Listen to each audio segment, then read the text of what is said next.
जीवन के अनंत समस्याओं से जूझ रहा मनुष्य और उन समस्याओं से मुक्ति का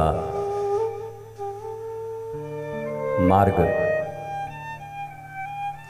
ज्ञान, भक्ति, प्रेम। मनुष्य का जीवन है क्या?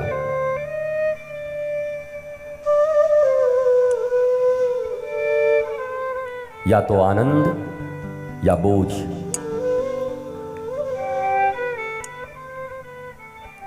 वर्तमान विश्व में इंटेलिजेंस बहुत है, पर जिस इंटेलिजेंस से मनुष्य शांत दत्त चित्त होकर अपने जीवन को जी सके, उस इंटेलिजेंस की कमी है। और वो इंटेलिजेंस आध्यात्म है। सुख और शांति दो चीजें हैं। सुख बाजारों में बिकता है, थोड़ा इधर उधर करके पैसे उसे कमा लो तो तुम भी खरीद सकते हो। लंदन से सामान मंगवा लो, कहीं से मंगवा लो अपने सुख के, पर शांति कहां से लाओगे? राग रसोईया पागड़ी, बनत बनत बन जात, बने तो बन गई, नहीं तो बिगड़ गई तो बिगड़ गई। और प्रफुल्ल जी ने आपको कहा कि मैं प्रोफेशनल कथाकार नहीं हूं, हमारा तो मूड है, न किसी के पैसे पर आता हूं, न कोई खरीदता है, न मैं बिकता हूं, ये धंधा नहीं करता। बिकता हूं जरूर जब भगवान कृष्ण मीरा के प्रेम से बिकते हैं। रघुनाथ कहते हैं भरत से कि भरत भाई कपि से उरिन हम नाही। ये दुनिया मुझे भले ही भगवान के रूप में देखती हो, ईश्वर के रूप में देखती हो, दाता के रूप में देखती हो, पर भरत तुम्हें पता है ये जो हनुमान जी खड़े हैं ना, इनका ऋण हमारे ऊपर है, और मैं काहे का भगवान के इनका ऋण ही नहीं चुका पा रहा हूं। कोई ऋण लिया और ऋण नहीं चुका पाता, इसका अर्थ है उसके पास अभाव है। बेचारे के पास ऋण लिया था कि कुछ आगे बढ़कर चुका देंगे, पर नहीं है तो वो चुका नहीं पाया। तो जिनका ऋण भगवान भी न चुका सके, दो ही के ऋण नहीं चुकाए गए। एक गोपियों का ऋण कृष्ण ने नहीं चुकाया, और हनुमान जी का ऋण भगवान राम ने नहीं चुकाया। क्योंकि हनुमान जी जब कुछ प्राप्त करने का समय होता था तो सबसे पीछे हो जाते थे, और जब कुछ संकट के समय में करने का अवसर होता था तो सबसे आगे हो जाते थे। सियाजी की खोज में हनुमान जी जब जा रहे हैं तो सब हार चुके हैं। जितने भी योद्धा थे सबने अपनी स्क्रीनिंग टेस्ट दे दी थी, सब फेल। अगर मैनेजमेंट की भाषा में कहो तो सब फेल्योर। कोई भी जाने को तैयार भी नहीं, साहस भी नहीं। बल बता तो सब रहे थे अपना अपना आगे, हम तो 60 चले जाएंगे, कोई कहे हम तो 70 चले जाएंगे। लेकिन ये जो लेकिन वाले रिश्तेदार होते हैं और मित्र होते हैं, खतरनाक होते हैं। अरे भाई साहब, आपसे तो इतना प्रेम है कि मत कहिए, लेकिन एक खतरनाक आदमी है, राक्षस आदमी है, दूर रहना इससे। ये लेकिन क्या है? हनुमान जी के पास तो कभी लेकिन शब्द आया ही नहीं। और हम सब यहां बैठे भी हैं तो हनुमान जी के कारण ही बैठे हैं। हनुमंत कथा हो रही है, हनुमान के चरित्र पर प्रकाश हो रहा है। तो लेकिन कभी नहीं कहते। जब सब हार गए तो हनुमान जी ने अनजाने में छलांग लगा दी। मैंने कल ही कहा था, आकाश और समुद्र की गहराई को कौन मापे है? अननोन में छलांग लगाना ये तो बड़े साहसी का काम होगा। ये महाराष्ट्र है, मराठा वीरों की कथाओं को तो तुमने बहुत सुना होगा, पढ़ा होगा। कई कई बार कई गढ़ों पर, किलाओं पर मराठा वीर किला के भीतर हजारों शत्रु हैं और अकेला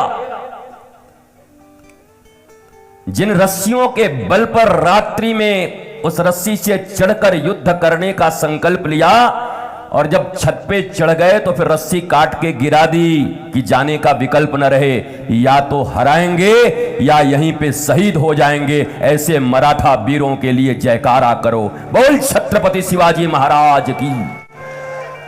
हम उस भूमि पर बैठे हैं। संकल्प उन्हीं के सिद्ध होते हैं जिनके पास विकल्प नहीं होता। जो विकल्पों के द्वार खोल के बैठे होते हैं उनका कोई संकल्प सिद्ध नहीं होता। यहां नहीं तो वहां, वहां नहीं तो वहां, वहां नहीं तो वहां, वहां नहीं तो वहां। हनुमान जी नहीं करेंगे तो शिवजी के पास सोमवार को चले जाएंगे, शिवजी से काम नहीं बनेगा तो गुरुवार को चले जाएंगे, वहां नहीं होगा तो शनि देव के पास तेल में जाकर के सिक्का डाली आएंगे। बाल्टी में कोई तेल लेके जा रहा होगा, इस शनिदेव शनिदेव शनिदेव, इस शनिदेव शनिदेव, टन टन टन सिक्का डाल रहे हैं, ऐसे लग रहा है कुछ बेच रहे हैं रेलवे स्टेशन पर। चाय चाय चाय, शनिदेव शनिदेव। शनिदेव को तो मुक्ति हनुमान जी ने दी थी, रावण ने उल्टा लटका के रख दिया था।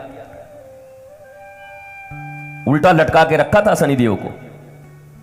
हनुमान जी जब गए तो हनुमान जी ने उलट पलट लंका सब जारी। उलट पलट का अर्थ है शनिदेव को जो उल्टा लटका दिया था पलट के सीधा कर दिया, बस लंका जल गया। शनि जिसको देख दे जलना ही तो है। एक बड़ी प्यारी बात एक महात्मा ने मुझे बताई थी कि एक बार शनि हनुमान जी के पास आ गया। बोला कौन? बोला हम शनि। बोला क्यों आए हो? बोला हम आते हैं तो फिर आते हैं। बोला कहाँ बैठते हो? बोला हम तो बैठ जाते हैं माथे पर। बोला बैठ जाओ। कितने? बोला ऐसे तो 7.5 साल तक रहेंगे, मूड किया तो और भी रह लेंगे। बोला कोई बात नहीं, बैठो, स्वागत है आपका। बैठा ही जैसे ही उसे हनुमान जी ने एक पर्वत उठाया, कहा कि हमको ये पर्वत अपने माथे पर रखना। बोला बड़े बेकअप बेढंगे आदमी हो भाई, ऐसा कोई करता है क्या? तो कहते हैं शनिदेव भाग गया। बोला यहां हमारा काम नहीं बनेगा। इसलिए हनुमान जी की शरणागति जिन लोगों ने ले ली है, मैं आपको पक्का कह सकता हूं उनके सारे ग्रह मित्र हो जाते हैं, उनका कोई ग्रह शत्रु नहीं रहता। हनुमान जी के शरणागति का यह प्रभाव है। हनुमान जी की शरणागति हुई, सब ग्रह आपके साथ खड़े हो गए। ग्रह, नक्षत्र, आध्यात्मिक ग्रह नक्षत्र भी और गैलीलियो वाला भी, जिसको तुम जानते हो, नासा वाला, सब एक ही है।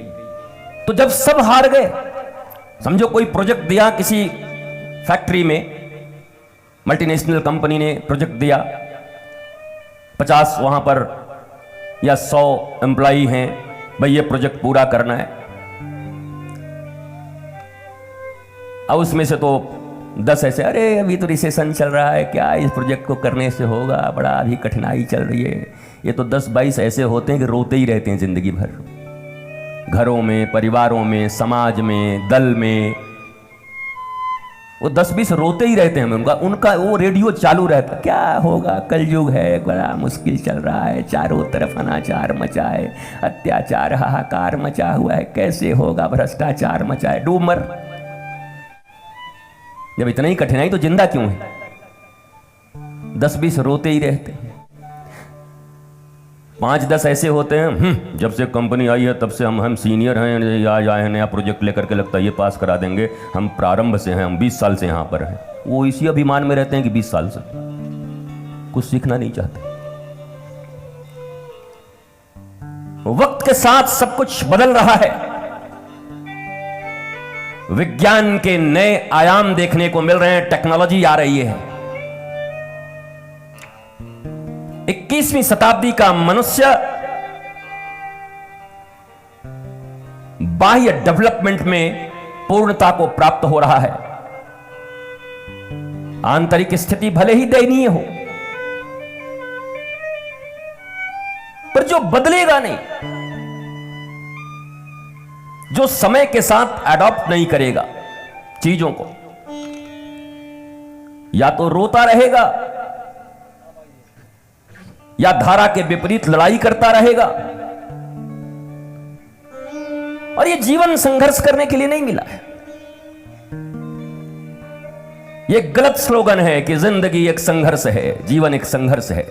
किसने कहा है? भगवान श्री कृष्ण तो कहते हैं जिंदगी एक रास है।